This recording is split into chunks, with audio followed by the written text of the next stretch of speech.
ओम नमः शिवाय। प्रिय भक्तगण, आप सबका स्वागत है आपका अपने YouTube चैनल पुष्पा शर्मा हिंदी कहानियाँ में। सावन के इस पवित्र महीने में आज हम सब श्रवण करेंगे कि भगवान शिव शंकर को नीलकंठ नाम क्यों पड़ा। आप सबसे निवेदन है कि कृपया वीडियो के अंत तक बने रहें और बहुत ही पौराणिक और दुर्लभ कथा का लाभ उठाते रहें। तो चलिए कथा को श्रवण करते हैं। एक बार दुर्वासा ऋषि अपने शिष्यों के साथ शिव जी के दर्शन के लिए जा रहे थे। मार्ग में उन्हें देवराज इंद्र मिले। इंद्र ने दुर्वासा ऋषि और उनके शिष्यों को विनम्रता पूर्वक प्रणाम किया। तब दुर्वासा ने इंद्र को आशीर्वाद देकर भगवान विष्णु का पारिजात पुष्प प्रदान किया। इंद्रासन के गर्भ में चूर इंद्र ने उस पुष्प को अपने ऐरावत हाथी के मस्तक पर रख दिया। उस पुष्प का स्पर्श होते ही ऐरावत सहसा भगवान विष्णु के समान तेजस्वी हो गया। उसने इंद्र का परित्याग कर दिया और दिव्य पुष्प को कुचलते हुए वन की ओर चल गया। इंद्र के द्वारा भगवान विष्णु के दिव्य पुष्प का तिरस्कार होते देखकर दुर्वासा ऋषि के क्रोध की सीमा न रही। उन्होंने देवराज इंद्र को वैभव यानी लक्ष्मी से हीन हो जाने का श्राप दे दिया। दुर्वासा मुनि के श्राप के फल स्वरूप लक्ष्मी उसी क्षण स्वर्ग लोक को छोड़कर अदृश्य हो गए। लक्ष्मी के चले जाने से इंद्र आदि देवता निर्बल और धनहीन हो गए। उनका वैभव लुप्त हो गया। इंद्र को बलहीन जानकर दैत्यों ने स्वर्ग पर आक्रमण कर दिया और देवगण को पराजित करके स्वर्ग के राज्य पर अपना परचम लहरा दिया। तब इंद्र देवगुरु बृहस्पति और अन्य देवताओं के साथ ब्रह्मा जी की सभा में उपस्थित हुए। तब ब्रह्मा जी बोले, हे देवेंद्र, भगवान विष्णु के भोग रूपी फूल का अपमान करने के कारण रुष्ट होकर भगवती लक्ष्मी तुम्हारे पास से चली गई हैं। उन्हें पुनः प्रसन्न करने के लिए तुम भगवान नारायण की कृपा दृष्टि प्राप्त करो। उनके आशीर्वाद से तुम्हें खोया वैभव पुनः मिल जाएगा।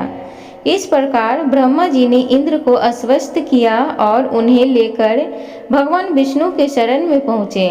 वहाँ भगवान विष्णु भगवती लक्ष्मी के साथ विराजमान थे। देवगण भगवान विष्णु की स्तुति करते हुए बोले, भगवान, आपके चरणों में हमारा बारंबार प्रणाम है। भगवान, हम सब जिस उद्देश्य से आपकी शरण में आए हैं, कृपया करके आप उसे पूरा कीजिए। दुर्वासा ऋषि के श्राप के कारण माता लक्ष्मी हमसे रुष्ट हो गई हैं और दैत्यों ने हमें पराजित करके स्वर्ग पर अधिकार कर लिया है। अब हम आपकी शरण में हैं, हमारी रक्षा करें। भगवान विष्णु तो त्रिकालदर्शी थे। वे पल भर में ही देवताओं के मन की बात जान गए। तब वे देवगण से अपने वैभव लौटाने के लिए दानवों से दोस्ती कर उनके साथ मिलकर समुद्र मंथन करने को बोला। उन्होंने समुद्र की गहराइयों में छिपे अमृत के कलश और मणि रत्नों के बारे में बताया कि उसे पाने से वे सभी फिर से वैभवशाली हो जाएंगे।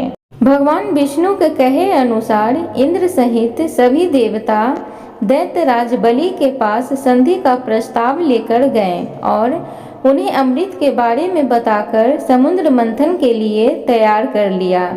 समुद्र मंथन के लिए समुद्र में मंदरांचल को स्थापित करके वासुकी नाग को रस्सी बनाया गया।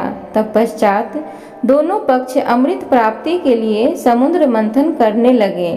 अमृत पाने की इच्छा से सभी बड़े जोश और वेग से मंथन कर रहे थे। सहसा तभी समुद्र में से कालकूट नामक भयंकर विष निकला। उस विष की अग्नि से 10 दिशाएं जलने लगी। समस्त प्राणियों में हाहाकार मच गया। देवता और दैत्यों सहित ऋषि मुनि मनुष्य गंधर्व और यक्ष आदि उस विष की गर्मी से जलने लगे। देवताओं की प्रार्थना पर भगवान शिव विषपान के लिए तैयार हो गए। उन्होंने भयंकर विष को हथेलियों में भरा और भगवान विष्णु का स्मरण कर उसे पी गए। भगवान विष्णु अपने भक्तों के संकट हर लेते हैं। उन्होंने उस विष को शिव जी के कंठ में ही रोककर उसका प्रभाव समाप्त कर दिया। विष के कारण भगवान शिव का कंठ नीला पड़ गया और वे संसार में नीलकंठ के नाम से प्रसिद्ध हुए। जिस समय भगवान शिव विषपान कर रहे थे उस समय विष की कुछ बूंदें नीचे गिर गई, जिन्हें बिच्छू, सांप आदि जीवों और कुछ वनस्पतियों ने ग्रहण कर लिया। इसी विष के कारण वे विषैले हो गए। विष का प्रभाव समाप्त होने पर सभी देवगण भगवान शिव की जय जयकार करने लगे। हलाहल के बाद समुद्र से कामधेनु प्रकट हुई। वह यज्ञ हवन आदि सामग्री उत्पन्न करने वाली थी, अतः उसे ऋषि मुनियों ने ग्रहण किया। उसके बाद उच्चैःश्रवा नामक 7 मुखों वाला एक अश्वः निकला। वह चंद्रमा के समान श्वेत वर्ण वाला था। उसकी सुंदरता से प्रभावित होकर उसे दैत्यराज बलि ने ग्रहण कर लिया। समुद्र से श्वेत वर्ण का ऐरावत निकला। उसे अपना वाहन बनाने के लिए इंद्र ने ग्रहण कर लिया। इसके बाद कौस्तुभ नामक मणि प्रकट हुई। उसे श्री विष्णु ने धारण किया। समुद्र मंथन से कल्प वृक्ष तथा अनेक सुंदर अप्सराएं भी प्रकट हुई। इनके बाद ऐश्वर्य और भोगों की देवी लक्ष्मी प्रकट हुई। वे भगवान विष्णु की नित्य शक्ति हैं। देवी लक्ष्मी समुद्र की पुत्री के रूप में उत्पन्न हुई थीं। उन्होंने प्रकट होते ही भगवान विष्णु को वरमाला डालकर पति रूप में स्वीकार कर लिया। अंत में समुद्र से एक दिव्य पुरुष प्रकट हुए। दिव्य वस्त्राभूषणों से सुशोभित वे दिव्य पुरुष श्री विष्णु के अंशावतार और आयुर्वेद के प्रवर्तक वैद्य धन्वंतरी थे। उनके हाथों में अमृत से भरा कलश था। उन्हें देखकर दैत्यों ने समुद्र मंथन छोड़कर उनसे अमृत का कलश छीन लिया। तब भगवान विष्णु ने मोहिनी अवतार धारण करके देवताओं को अमृत पान कराया। इस प्रकार सभी देवता वैभव से संपन्न होने के साथ साथ अमृत पान कर अमर हो गए। तो प्रिय भक्तगण, उम्मीद करूंगी आज की ये भोलेनाथ की कथा आप सबको अच्छी लगी हो। तो कृपया इस छोटे से चैनल को आगे बढ़ाने में आप मदद करें। फिर मिलते हैं आपसे अगली वीडियो में। तब तक के लिए अपना ख्याल रखें और अपनों का भी ख्याल रखें। नमस्कार।